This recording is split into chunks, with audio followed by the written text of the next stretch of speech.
All right, we're going to do a couple problems here dividing decimals without a calculator. So same rules apply. If signs are different, which they are here, one's positive, one's negative, the answer is negative. So we always want to say, let's put the first number on the inside. So let me change colors. Okay, so we'll put the first one on the inside. Division sign, 2.7. Now, here's what we have to do. We technically do not divide by decimals, so we're going to move this decimal over one spot to divide by a 27. And to do that, we'll move this decimal over, and then we'll put it up top. So this way our decimal is in the correct place. Now we'll just do division.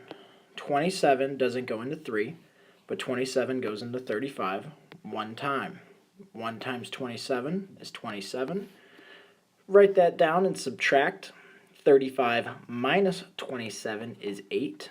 Bring down a 1. Now, 27 goes into 81. Oh boy, how many times? Let's see. So we'd have 27, that would be 40, 52. Then that would be a 2. Did I do that right? Nope, I did not do that right. Whoops, what did I do? There we go. Okay, let's try again. So 27 times 1 times 2 would be 54. And then another one would be 178. Okay, so 27 goes into 81 3 times. We have the 81. Subtract, we get a 0. So our answer will be negative 1.3. It is 1.3 from our division, and then it is also negative because the signs are different.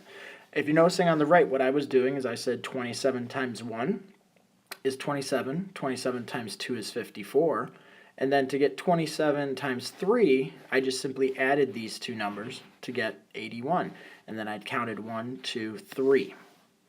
All right, next one. All right, so for this problem, we are going to do 107.64 divided by 2.3. We know our answer at the end will be negative because 1 is negative, 1 is positive. So move my decimal over 1. So I move this one over 1. Put our decimal point up top.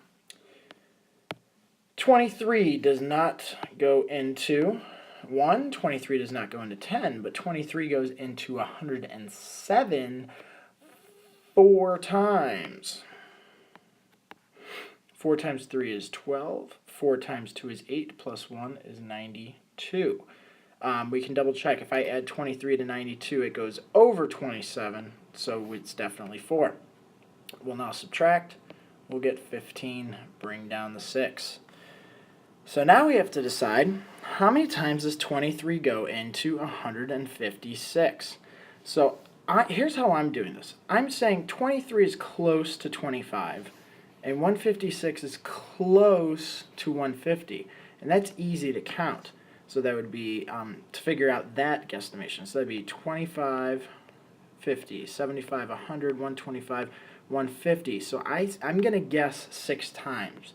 So now I'm going to double check that, and that would be 1,838.